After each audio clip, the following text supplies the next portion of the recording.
Hi guys! So, because we are so single ngayong Valentine's Day, we prepared a very extra special, Juicy special, the cheesiest, the juiciest Valentine's special ang haba with Ginkgo biloba. Silly Marie ng Ginkgo biloba E. And by 2, take 3. Hi, I'm Wico Brillante. And I'm Sir Jacqueline. And I'm Echo Ronquillo. And welcome to the special episode of 3 Somethings!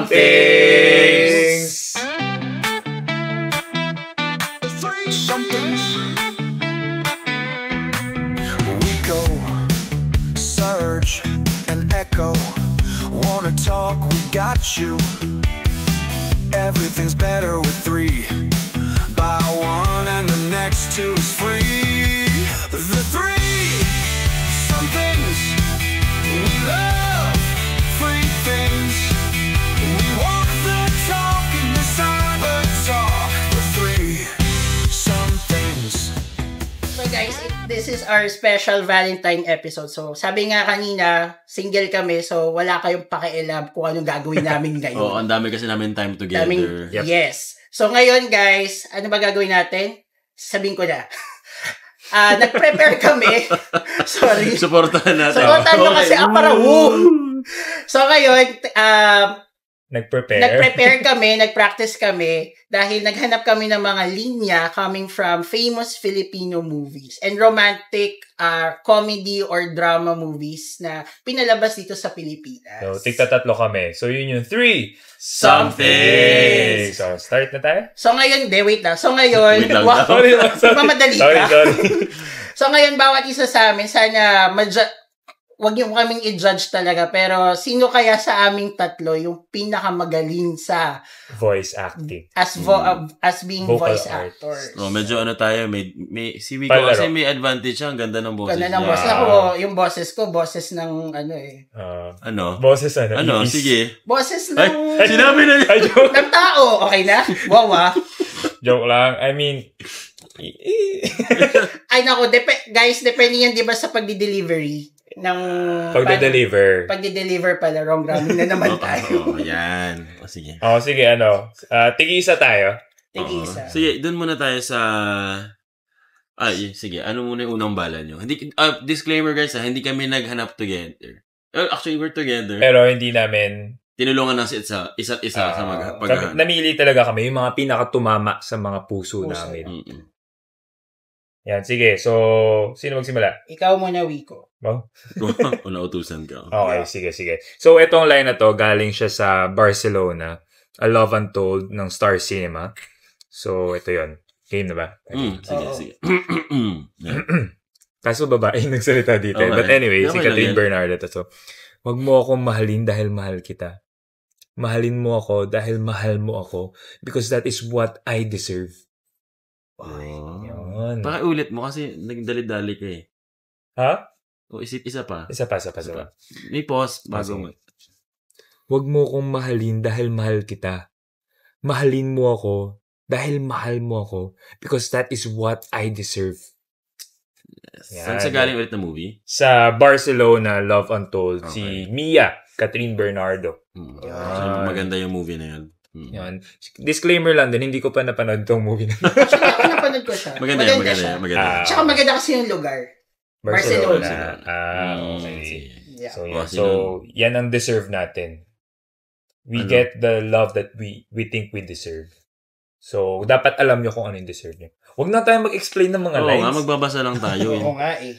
Sige, next. Sige na nga. Ano ba? Parang gusto ko rin mag-express. Sige. Sige. Sige, fine. Sige Para na. pampahaba na yun. Yung akin naman, isa sa mga, I think one of, hindi ko favorite nagustuhan ko lang. Ano yan? Sige. na movie, no? Got to Believe, Claudine Barreto, Enrico yan. Pero si Claudine Barreto yung nagsalita. Sige.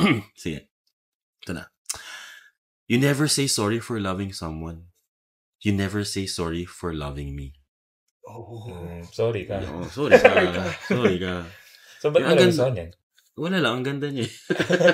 Sa Tagaytay sa Tagaytay to sinut. Tapos, wala lang. 2000 ano pa si Rico yan? 2002. 2002. Ganda.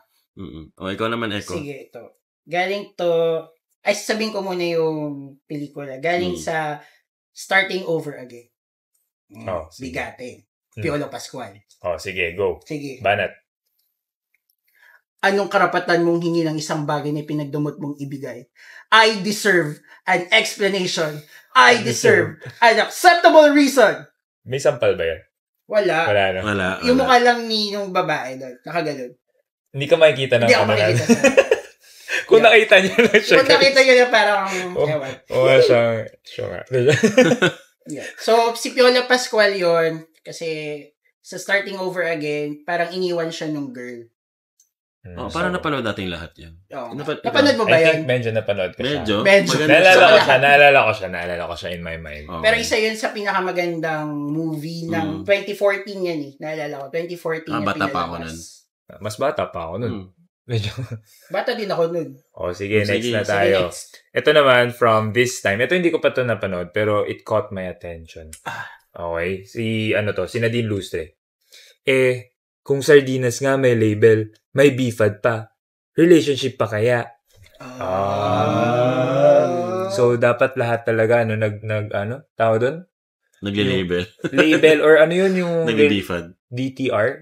Defining the relationship. Kasi mahirap yung hindi mo alam kung ano pa kayo. Tama. O kaya ngayon, May mga terms na kasi ngayon. Oo. Situationship. Well, hindi na natin kapanahunan yan. Oo nga. MU lang tayo dati. Saka yung mga may nakapag-date ngayon na hindi nyo naman alam yung anong label nyo, tanungin nyo na ngayon, this is your sign. Oh, check the label. Check the label, mommy. Check the label, mommy. Sa nido. Baka may ginkgo below. Sorry, sabaw. Sorry po. Well, single kami. Wala kayong choice. Oo, kaya kami nandito sa podcast. At baka nandito rin kayo. Oo, single din kayo. Oo. Sige, go. Sige. Search. Laban. Sige. Yung akin, Barcelona din. Ang salita Ellie Daniel Padilla. So, sige. Ito yung sinabi niya. Stop acting like you know my pain. Stop acting like you own it. Hindi ikaw si Celine. And you will never be Celine. Sino si Celine? Di ba yung gamot sa vitamin C? Celine ginkgo below. With Silly Marie ng Ginkgo biloba E. Oy, baka mano tayo ng Celine. Sorry. Joke lang nyo lang kami. Doktor po kami lahat. Ay, bawal tayo mag-endorse. Oo, mag-ganun. You will never be Celine. Dion. Okay na. Sabaw din. Sige, Banat. Sige ako. Galing sa 2010 movie, Star Cinema din, May Amnesia Girl. So, pick-up line Tony Gonzaga ba yan? Tony Gonzaga and John Lloyd Cruz. Alam ko yan. John Lloyd Cruz, nag-pick up line siya dito. Sabi niya, naniniwala ka ba sa love at first sight? Sabi ni Tony, hindi. Tapos biglang umikot siya. Sa second sight. Pwede. Parang galit. Parang galit Kasi yung ulitin ko. Gusto ko yung may explanation. Kung ano nangyari. Sige ulitin ko. Ikalma mo naman yung yung pagbanat. Naniniwala ka ba sa love at first sight? Hindi. Sa second sight. Pwede. Yan, mga ganyan yung mga smooth. Riz na yung tawag nila ngayon. Ay? Charisma. Riz Aquino. Akala ko nga, wag na. Okay na. Okay na. Hanggang Riz Aquino na lang nasa tayo. pangatlong quote na tayo. Okay, so ito yung last ko. So ito kay Jolina Magdayaw. Pinagsama mo si Jolina at si Jolina. Ng anong tawag dito? Loves kita, okay ka lang. Yan. So, Jolina nga. Okay. Jolina Magdayaw. Sabaw. Okay, ito na. Okay. Oh yes, kaibigan mo ako. Kaibigan mo lang ako. And I'm so stupid to make the biggest mistake of falling in love with my best friend. Dahil kahit kailan, hindi mo naman ako makikita Kahit kailan, hindi mo ako kaya mahalin na higit pa sa isang kaibigan. Ay, ba't ka tumawa? Kasi naman may extrang ako doon. Anyway, di ba? Grabe. Well, no? Para nasa friend zone siya. Friend zone. Na-experience nyo ba yung friend zone? Na-experience nila from me. Oy! Grabe. Pogi talaga ni Serge. Pogi. Charot Iba lang. talaga. Sige. Ako naman. Tapos ka na ba? O gusto mong basahin ulit? Hindi, wala lang. Na lang ako. Are you stupid for falling in love with your best friend? Stupid ba? Pag na-love ka sa best Pero friend. hindi ba, it is one of the beautiful things? Na nag-start kayo as best Or friend. as friends, di ba? Kasi parang kilala mo siya, kilala siya ng pamilya mo. Oo. Ano bang context ito? Hindi ko maalala ito. Oo nga, hindi ko pa pala dyan. Parang, talagang napanood Hindi ko ko pa siya. napanood yan. Parang, siya, best friend talaga dyan si Jolene at saka si Marvin. Tapos, yung scene na yan, si Marvin, sinabi niya kay Jolene na meron na siyang girlfriend. Kay Jolene. So, parang punong-puno na si Jolene that time. ba't kasi umasa si Jolina? Okay, napanood Kasi ko na pala siya. may mga mixed signals, I think, that time si, Marvin. Oo. Agustin. Agustin. Ano ba iniisip mo, Marvin? The Martian. Marvin Magdaya. Anyway, so yun. may bago silang movie ngayon, si Marvin at si Jolene. Talaga? Oo. Hindi ko alam yung title. Nakalimutan ko yung title, pero nagpo-promote sila. Sa ibang bansa yun. So yun, anong lesson doon? Wag magbigay ng mixed signals. So again, defining the relationship pa rin. Yun talaga yung lesson natin. And wag kang problema din ata ni Jolina yun na umasa siya. Hindi ba? Hindi ko din alam. kasi mixed signals nga eh. Maybe iba naman tayo interpretation eh. Oo, sa bagay. Ba't ba natin Tsaka, diba, yung setting ba nun parang bata pa sila ba? Very naive. Parang close talaga yun ni best Marvin. friends talaga. Super Pati families nila. Okay. Huwag mo na i-judge. Oo nga, wag na. Ikaw na. Ano ba yung sa akin? Ako na ba magbabasa? Sige. Ang dami-dami kasing pwedeng basahin. No? Ang dami nating pwedeng i-share na quote. Pero I will go old time. Old time? Old time. Old school? Old school. Old time. Sharon Cuneta. Minsan minahal kita. Ito. You made me believe. You made me believe we had a chance. Umas. Ba't puro paasa yung mga sinasabi natin? You are never. Ba't tumama sa'yo yan? Ha? Bakit tumama sa'yo yung line na yan? Wala naman. Wala naman tumatama. Okay, sabi pero kasi minsan, parang kanina lang din yung kay Jolina. Parang, minsan nami-mix signals din talaga tayo. Kahit, yung lalaki nami-mix signals nila, hindi lang siya yung nagbibigay ng mix signal. Kasi kaya, bakit kaya masasabi ni dun sa movie, ba't kaya niya masasabi na you made me believe? Baka may mixed signals din. Pwede. So, ang ending talaga natin ito is define the relationship. Yun yung ending. Tsaka huwag kang magpaasa. No? Huwag kang magpaasa na I know some people like the attention, some people like the company, pero wag nating i-define natin yung boundaries natin. Pero the question is, paano kung ganun ka lang talaga ang tao? Oo nga. Ganun. Like, kaya you're just friendly. You're just friendly to everyone. You're nice to everyone. You're caring. Yeah, so hindi mo fault technically na umasa yung person sa'yo. Hindi. Halimbawa kung first time niya sabihin na, hey, I like you. Nandun ka pala sa like stage. Sabihin mo na agad na, kung wala ka naman talaga intention sa kanya, sabihin mo, thank you for that. For liking me. For liking me. Thank you for... And subscribe. Thank you for those comments. But let me be clear na gusto ko lang maging friends with you. Para di umasa. Paano kung hindi umamin sa'yo? Like, nalaman mo lang from another friend na sinabi sa'yo na they're apparently falling in love because this is how you treat them. Which is also the same way how you treat other people. Sige, gusto mo sagutin yung tanong mo? Ikaw? Hindi. Kaya ako nga tinatanong Kasi, wala lang. Based on experience ba to? Well, tulungan nyo naman ako. Sige, ganyan. So, sino may mali? I think walang may mali. Wala You are never wrong for falling in love. Wow. Pero you must set boundaries para hindi ka masaktan. Kasi pwede ka namang magmahal from afar or admire from afar. Fire prevention mo. Mag-admire from afar. No? Pero at the end of the day, if you want things to progress, confess, but also accept the answer kung whatever it is. I-reciprocate ba niya yung confession mo. And then, love from a fam. Siguro you have to divert. Ayoko na. You have to divert yung ano mo in something na positive sa'yo, siguro. For example, siguro you like the person, so mas na-inspire ka na, more of an inspiration na lang rin. Okay. So, may mga ways siguro, hindi ko alam paano yung ways. Iba-iba naman ang ways tayo to divert that, tawag doon, affection to that person.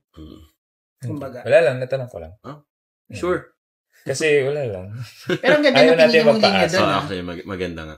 Ay, ako ba yung pumili? Maganda ba? yung... Oo, Wala. ikaw pumili. Oo, ikaw. Thanks. Oh, Ikaw ikaw. na, ano Sige. sa'yo? Last. Ito, last. Pangmalakasan. One more chance. Popoy. Ay, feeling ko alam ko na. Alam ko din to. Parang alam Pero mo natin na. galingan mo. Oh, shucks. Kinakabahan ako. Wow. Oh, shucks. Oh, shucks. Ayokong kantahin. Sige na. Gini. Ikaw na. Go, go, go. Sige. She loved me at my worst. You had me at my best. Pero binaliwala mo lang yun. And you chose to break my heart. Oh. Sakit. Ang ganda niya nung yung play ni na Sam Concepcion. Oh, yung musical. Musical. Napanood ko. Ang ganda Ano ba? yes. Ako Ang din, ganda nung napanood ko. nila, pasok nila ng mga Ben and Ben songs. So, hindi na natin pinag-usapan yung line nila. Pero sana may rerun sila. Sana. Yep. Sana may rerun din. Oo. Pero, iba pa rin yung original basically din. Yung kay John Lloyd talaga. Ewan ko, napanood niya ba yun? Yung mismong movie na. Yeah. Sobrang grabe yung hugot doon ni John. And of Bakit course, ba niya nasabi yung line na yan? siguro that time kasi 'di ba, parang ang sabi nga yung pelikula ng One More Chance, ang sabi sa kanila, yun daw yung anatomy of the breakup. Huh? Bakit? Sige nga, can you Di ba explain? anatomy teacher ka? Oo nga. Yun daw ang Di ko alam eh. yun daw ang review sa movie na yan. Sige, Kasi bakit? Nag-umpisa sila as syempre yung ideal na girlfriend boyfriend. Pero there came a time na si Basha parang nasasakal siya kay Popoy. Mhm. So, parang there's this scene na nakipag-break si Basha kay Popoy. Tapos si Popoy parang nagmamakaawa na sana bumalik maging sila ulit. Mhm.